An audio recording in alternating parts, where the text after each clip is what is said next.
Ladies and gentlemen, welcome to the second episode of Inside the Schooner. I am your host, Ian McDonald, with my co-hosts, Jace Parks, Rylan Height, and Jack Sublett. Go ahead and follow us on Instagram at Inside the Schooner and on TikTok at Inside the Schooner Show for more episodes and clips of the show. Stay tuned for new episodes and special interviews coming soon. Boys, we are currently sitting at 4-1 on the year and being ranked 19 in the nation. We are just coming off 2 big weeks playing number 6 Tennessee, now ranked number 4, and a big away game at Auburn. We are officially in the SEC play, and a lot of things to talk about.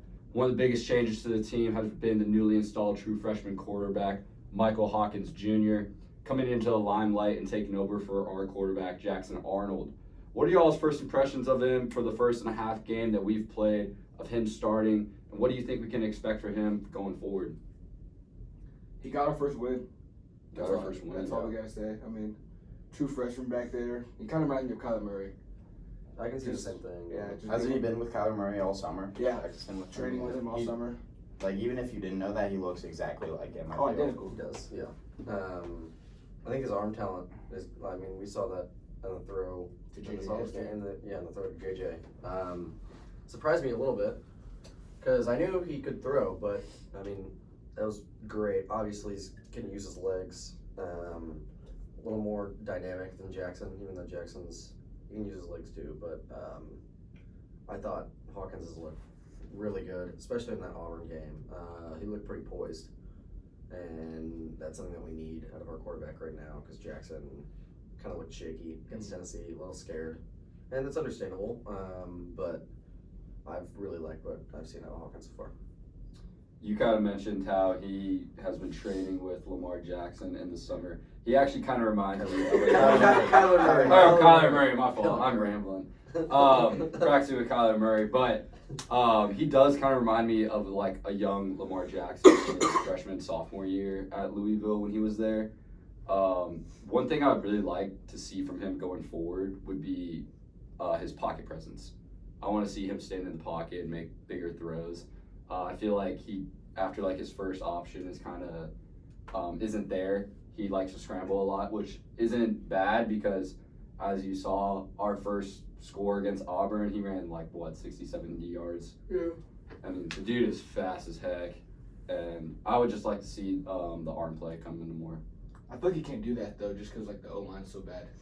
He has no time, so like you look at the first person, he's like, oh, I gotta take off. Yeah. He's the perfect person to be back there. We need someone way more mobile when you don't have as much time. Yeah, I can tell he's having a hard time going through his progressions. Because Jackson would never go through his progressions. He's not fast enough to get out of there, so he would just kind of just duck down. Yeah, I mean, he'd run for 3 yards and then just like fall over. Yeah. But even when he does pass the ball, which isn't often, he only had 15 attempts. He averaged 16.1 yards per completion. Oh, yeah. He was finding the right person every time he passed. His the ball. air yards are good, and he can move the ball downfield. Like, I like that we opened up the playbook a little bit more and tried to give him some space to, like, find receivers upfield instead of, I mean, that first half, especially against Tennessee, it was literally just short pass, short pass, short pass, short pass, and Jackson couldn't find anybody upfield. And it's really nice seeing us be able to at least get some kind of long game. One thing I found weird is Gavin Sawchuk did not have a single rush attempt at all. They've just taken him out. Like, even with Taylor taking him out, I feel like they could have worked him in more, but they just really like Javonte Barnes, I guess. I think the thing is, Sawchuk is good when he gets holes because he has some breakaway speed. I mean, we saw it last year when he had that winning run against, God, who was that? I don't remember who we were playing, but had a game run last year that went like 40 yards, and he's got some breakaway speed if he can make a cut. He's so fast. He's incredibly fast, but I think the issue is our O-line right now is not good enough to create him holes, and his vision isn't great. So, like, I think we saw it in the first game. When he plays with this O-line, he's not going to be able to really find holes. I do think if we can get him out in space, get him on some screen passes, like some bubbles, whatever, then he might be able to work his way back into the offense, but I don't know. What you're thinking of is UCF, I feel like. The UCF game, yeah. How do you guys? Oh, you go. I think if Michael Hawkins was starting against Tennessee, I think we would have won. The whole game. Yeah. I think we could have. I don't know. Apparently, Josh Heupel took his foot off, but I don't know how realistic that I is. don't- I don't Both agree teams with go that. and make adjustments at halftime. Yeah, Like, I don't of know course, about it's that. going to be a completely different second I half. think our defense is just good, so we stopped them. So Yeah, I mean, there's no reason why he would have taken his foot off if he gets 4 3-and-outs in a row. After that, like, I don't see it. I think one of the biggest problems with Jackson Arnold's play that game and not having Michael Hawkins in the entire game was kind of the SEC jitters. You know, we had game day. It was an amazing time. Yeah. We all went. We had a blast. Yeah. You know, it was a lot of fun having that type of scenery and type of intensity here in Norman. But the biggest thing that kind of stood out to me was really, if anyone else was back there, we probably win that game. Not because it's his fault, but because of just the mistakes that he was making. We had 2 big turnovers and then immediately gave the ball right back. That's just, that's something that's just going to kill any momentum that you have. And I feel like if Michael Hawkins was playing the entire game, like Jay said, we would have won that game. Yeah, it would have definitely been helpful if we had less turnovers. But speaking of turnovers, we only had 1 this weekend. Like, how do you guys feel about the defense this week? Because Peyton Thorne actually looked good for the first time all season. Yeah, I know. I was incredibly surprised because he came out and looked like he was going through his reads, and he's looked terrible all year. I don't know if Hugh Freeze went in there and was like, "I'm gonna get fired if you don't yeah, if you play don't- your ass off," or what. But I mean, they looked really good. But our offense, I mean, like you said, we had 1 turnover, and I think limiting turnovers is kind of a key to success for us because our defense is gonna be able to carry us, especially when we get down to the fourth quarter. Fourth quarter, R. Mason Thomas is a demon. Oh yeah. Yeah, I don't know Like, what happens. Yeah. RSJ looks great, especially like safety blitzes. RSJ looks better than Billy, in my opinion. Right I know he does. He looks Billy, really good. Billy looks just kind of okay this year. Yeah. I don't know what's going on. I don't either. Well, he's what he needs to be. He hasn't been anything that's cost us at all. Yeah. Yeah, true. I mean, We need to keep winning the turnover battle. Agreed. That's how we win games. We would have beat Tennessee if we didn't turn the ball over at the first possible play. Then we got it back. I agree. We won it here. We won the game. It changes everything, Yeah, I agree. especially when the 1 turnover you do have is a pick 6 in the fourth quarter. One thing I would change is, dear God, get Woody Washington out of the game. Yeah. I don't know what's going on. It feels like every game there's some kind of huge play that he gives up, and I don't know if he's still got that Alex Grinch in him, just sticking around. I don't know what's going on, but it's a little painful. And some of our young guys need to learn to turn their head around on Des deep balls Malone. and stuff. Yeah. Yeah. We're both touchdowns on Des Malone. And Kanai, Yeah. 26. Oh, could I? I don't think our defense played that good that game, and we still got the dub. I agree. Could have been better. We got to see Makari Vickers. Yeah. Yeah. And we had Hickman back but that's on the offensive side. Yeah. Just That was huge. with him back, the O-line looks better. Yeah, they look a lot better. I think injuries are killing us right now. Yeah, Like, they still Kendall are. Dolby being gone, Yeah. that was huge. Yeah, do you have any updates on the injury report We for get- Texas? Deshaun back, that's the only person that I know we get back. That's huge though, because if Dolby's out, Deshaun Yeah. can fill So- that spot. Yeah, he still play Cheetah. Because Trace Ford's been playing the Cheetah. Yeah, So it's like Deshaun and Sammy as our two Cheetahs. I mean Deshaun and Kendall are kind of pretty much equal for that Cheetah spot. Yeah. And so I like that we'll have Deshaun back. It'll be big. Now receivers, they're all out. We're just banged up. We're all out. We're switching people from corners to receivers, linemen to receivers, and literally we're doing anything we can. Speaking of injuries, Quinn Ewers has been announced. He'll probably start against us on October 12th, OU Texas. How do you feel about Quinn Ewers being back instead of Arch Manning? I like it. I like it. I'd rather play Quinn. He hasn't played in a while. He hasn't been banged up. Yeah. And And OU's defense is good. So And we know Quinn. We played him before. Like, we know what he can and can't do. And especially with him knocking some of that rust off, I think in that first half we can get out and punch him in the mouth. I think one of the biggest things that's going to be how this game is going to be decided is Quinn Ewers playing. I think Arch Manning is a much better quarterback, and I think that's going to show in this game. One of the things that kind of scares me, though, is now Texas knows how good Arch Manning is, and Quinn Ewers doesn't play good because of this injury coming out early. I think we could kind of see a role reversal of how OU Texas was in OU Texas 21, where we had Spencer Rattler playing, did not go well, and then we made a switch to Caleb Williams, and he came out and played lights out and ended up winning that game for us. I think we could end up seeing that, which would be very scary and kind of ironic for us. Yeah. But I think Quinn Ewers playing in this game would be a good thing for us because, like you said, he's kind of banged up already, and we also know how he plays and what he can and can't do. Yeah. And so I think that's something that would benefit us. I feel like we know how both quarterbacks play because, I mean, we have film on Arch now. Yeah. They didn't have film on Caleb. Yeah. So they didn't know who Caleb was. I was thinking the same That's thing, true. especially because we've got a bye week. Yeah. So we've got extra time to prepare. If they end up putting Arch in, we need to be studying film on what he does, where he throws, how he looks through his progressions, what's different from Quinn. Like, he's obviously more mobile. We got to be on the lookout for that. A lot more spies. Like, we just need to be able to switch it up. We also have more film on Arch if he were to play than they have on Michael Hawkins Jr. But Sure. that won't really matter because I think Quinn Ewers will probably just play the whole game, honestly. Yes. I saw some stat. It was like Texas D line cannot guard mobile run quarterbacks. No, I saw people talking about that yesterday. They're like bottom 5 in the country with Yeah. that. So it's like they gotta stop Michael Hawkins Jr.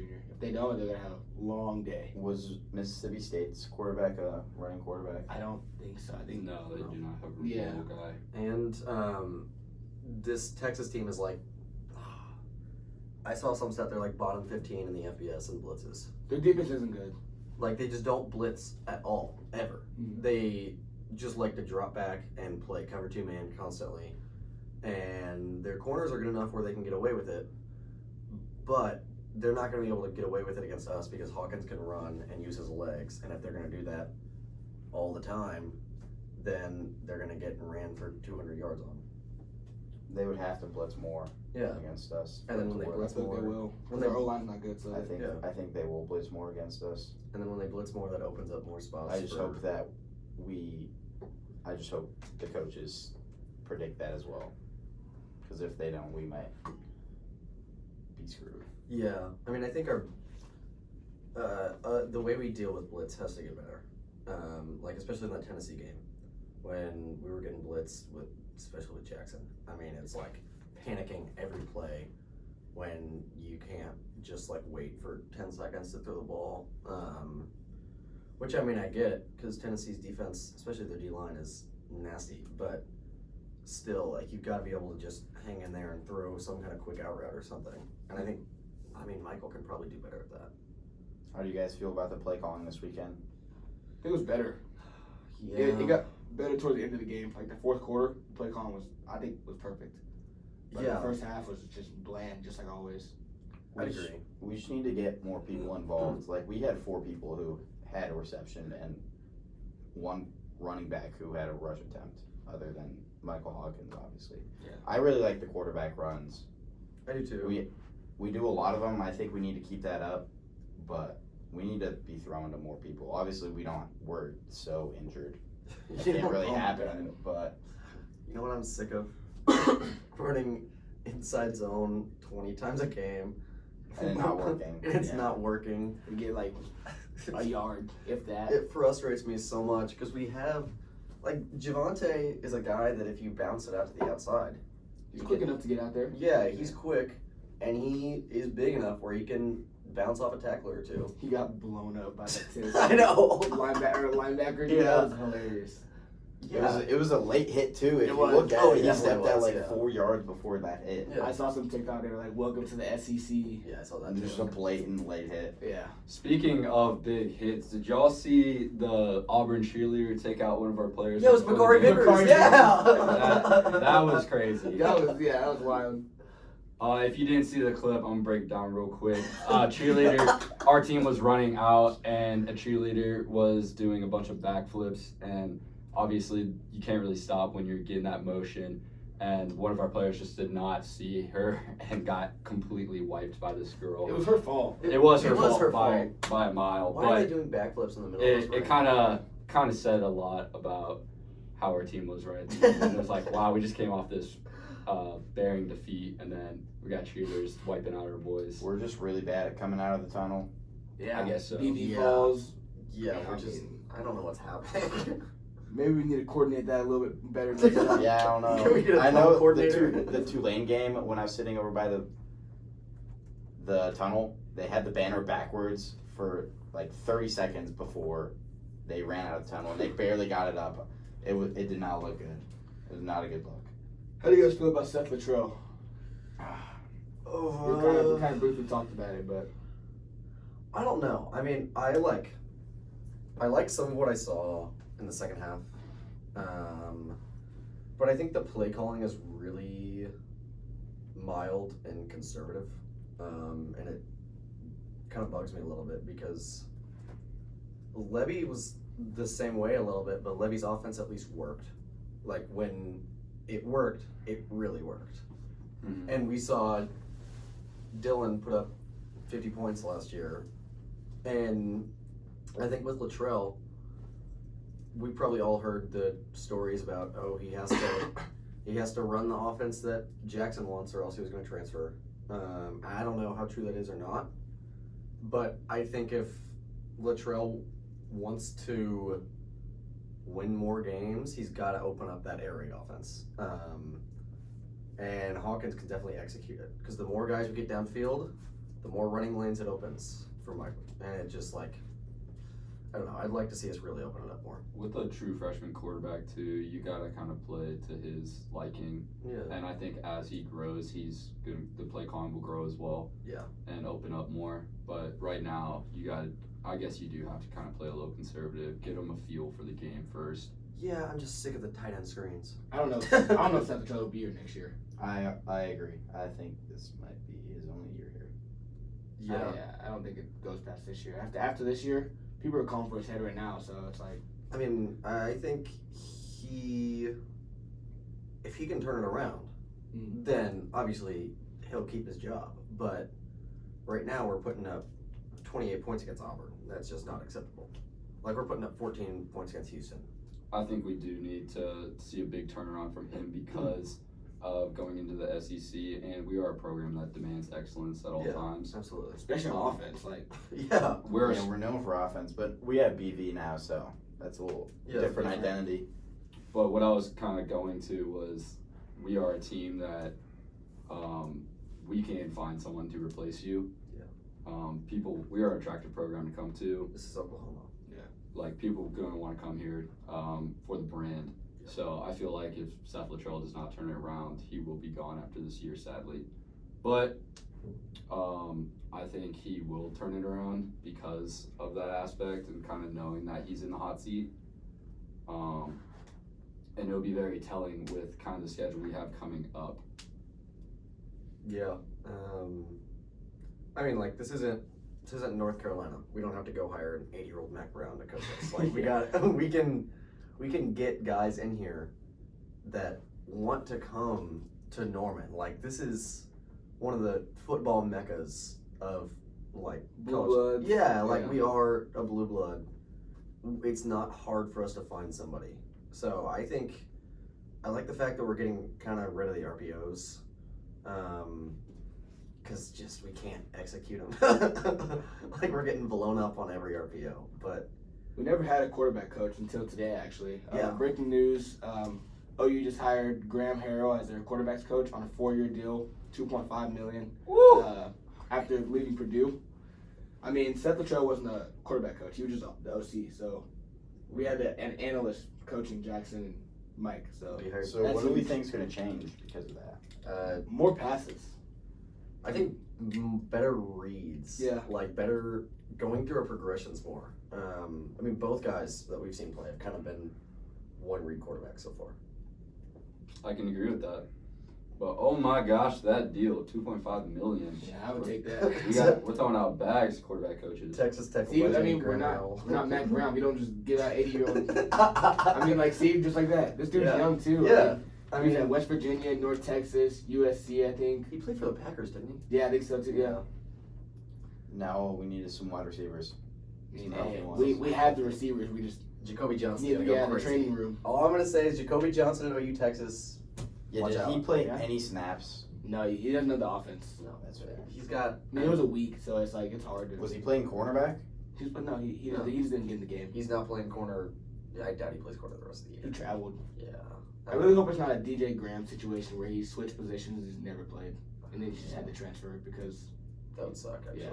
But I mean, we've got so many injured. He's got to play. yeah, he has to. He's got to play over somebody. Petaway has to stop dropping the ball. No, Petaway looked really good against Tennessee at the end of the game. Yeah. He looks like Michael Hawkins' favorite receiver. But Yeah, I don't they- know if he just wasn't getting open. Or, They love each other in practice, dude. They've definitely got chemistry. Yeah, that's his guy. It's just like he's got to use his hands. I mean, we started 3 slots at receiver versus Auburn.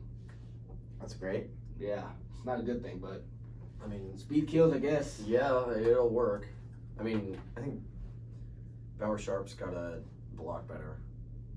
That's one thing. I don't know if you guys have seen it, but like, Yeah, I think Jake Roberts is better than him. yeah, More of a tight end. I know Bauer Sharp's faster, but Jake Roberts is more of like a Bauer Sharp is like tight a end. Yeah, Bauer Sharp's like a big receiver.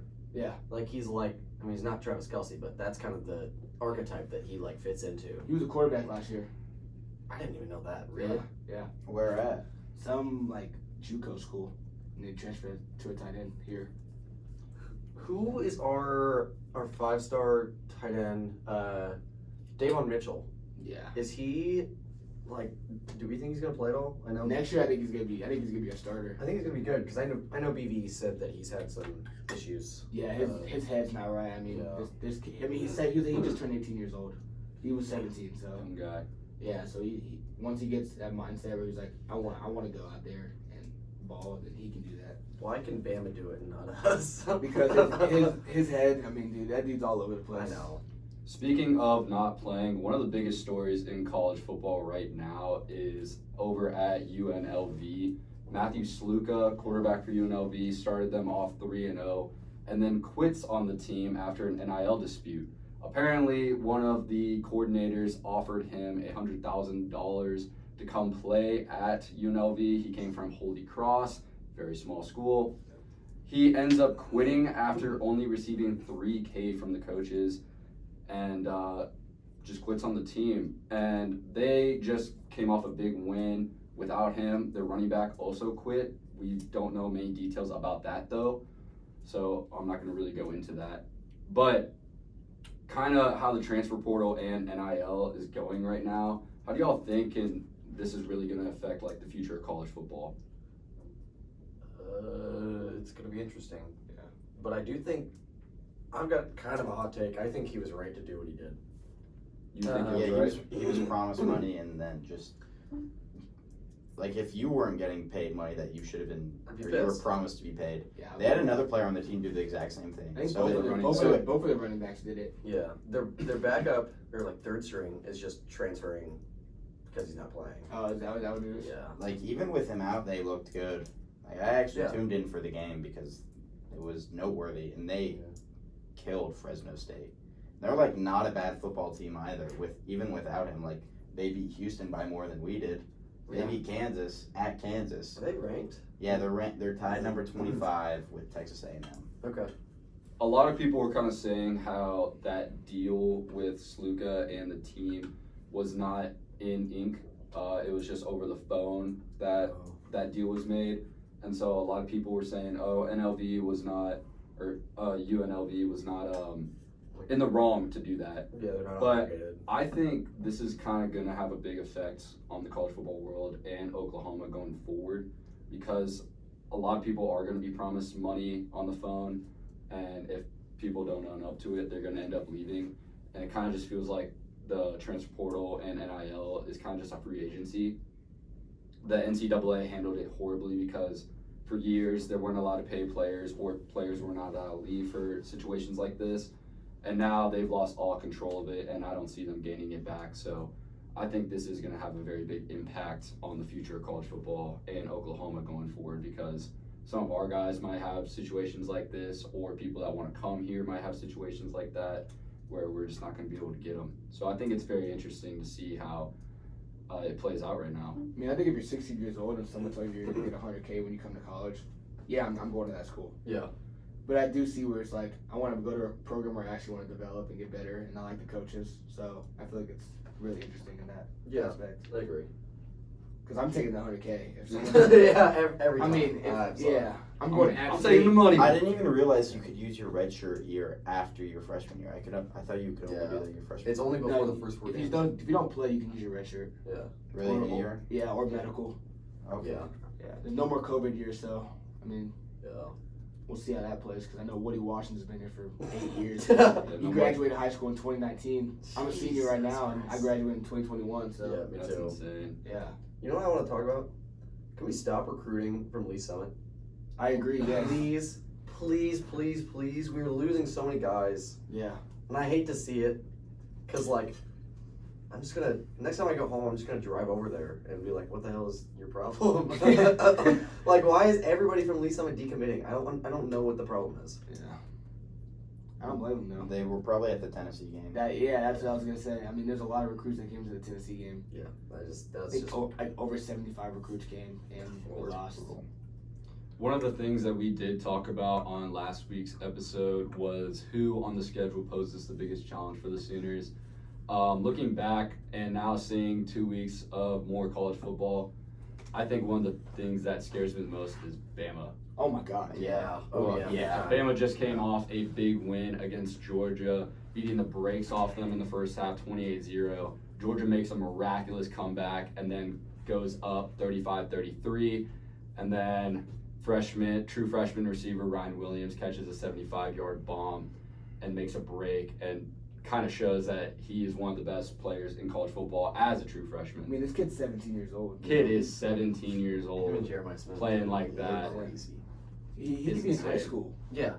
He should be. Didn't he reclassify? Yeah, he reclassified up. That's so nuts. Yeah. So now we have to play 1 and 2.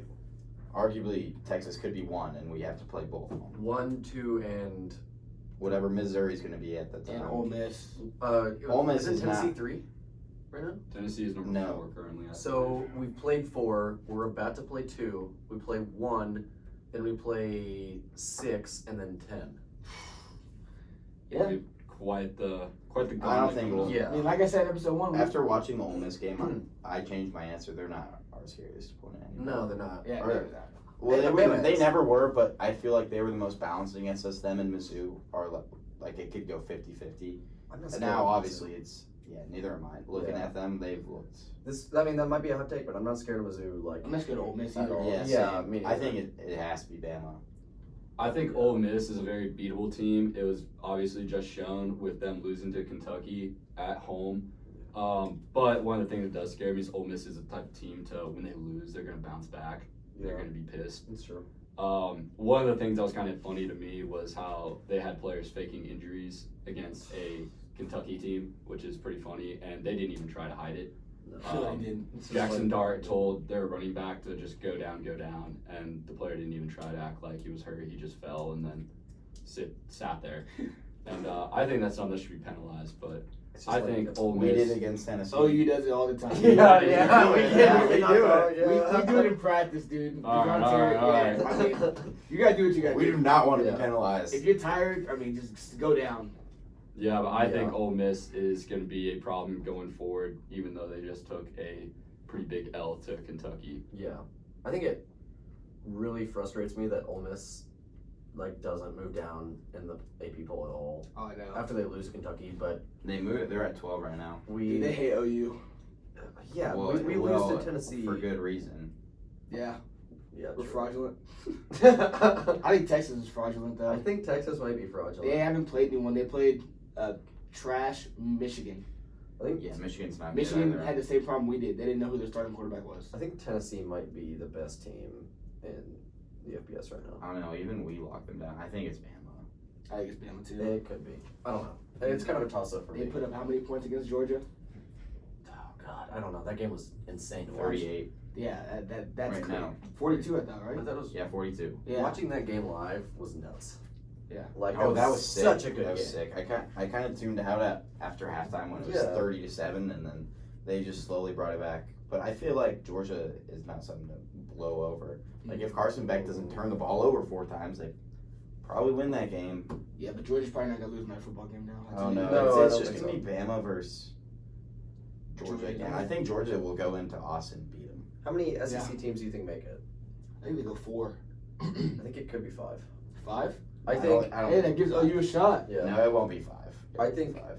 Well, I think the rest of the Power 4 teams, nobody really looks that good outside of the SEC. Big 12 is We not haven't good seen right now. Ohio Big 12 looks State really terrible. play. Ohio State will probably make it. They're Only Ohio State one will make Big it. 12 team is gonna make it. Yeah. They have to. So it's gonna be what? One Big 12, It's just gonna be One- one from one Group of 5, one ACC. one ACC, and then what? 2 Big 10. I actually 3. think we could see 2 ACC, and we're also going to find out a lot about Ohio State coming up because they have a 3-1 Iowa team coming up, and then they have a test against Oregon, I believe, at home, and then a 3-1 Nebraska team as well, and then a ranked number 9 team, Penn State. So they have a gauntlet coming up, and we're going to learn a lot about that Ryan Day squad. Yeah. I think we're going to have 2 ACC teams in the college football playoff. Miami looks really good. Yeah. I do believe they should have lost that game against VT, but I think they are going to bounce back with Cam Ward being a Heisman candidate. I think Clemson is just going to be that team that we're just going to end up seeing in that ACC championship and might beat them. But I believe we're going to have 4 SEC teams in the college football playoff. So Yeah. I mean, I think I don't think Clemson's that good. Clemson's Obviously, offense. we're not that good, but Clemson's offenses look good. I think Miami is gonna make it. They could be kind of fraudulent. Miami's also fraudulent. They were at home in a huge game, and just I didn't think they looked that good. I think they could be fraudulent, but I also think that Cam Ward is like, he's so good. he's really good, and he plays like he does not care at all. Like Jokic. Yeah, He's yeah. nonchalant. That's Yeah. for sure. nonchalant quarterback. Yeah. Hey, I'll take him. All right, boys. Yeah. We got a big 2 weeks coming up. OU, Texas in the next 2 weeks. Both teams have a bye week going in. What are y'all's picks for the game? I think it'll be a low-scoring affair, like Saturday was. Give me 24-20. Yeah, 24-20 us. Give me 34-31 us. Wow. Okay. Game winning You think, field you goal. think You we're actually you gonna think we score 34 points? Yeah, I don't think their defense is that good. And I think Seth Littrell's actually We didn't think Auburn's Seth defense Littrell's was gonna pull everything out of his, like, literally, he's gonna pull anything to beat Texas. Where are we getting those points from? Defense. Yeah. 2 Billy Bowman pick sixes. Jack, what do you think? I'm gonna call 31-28 us.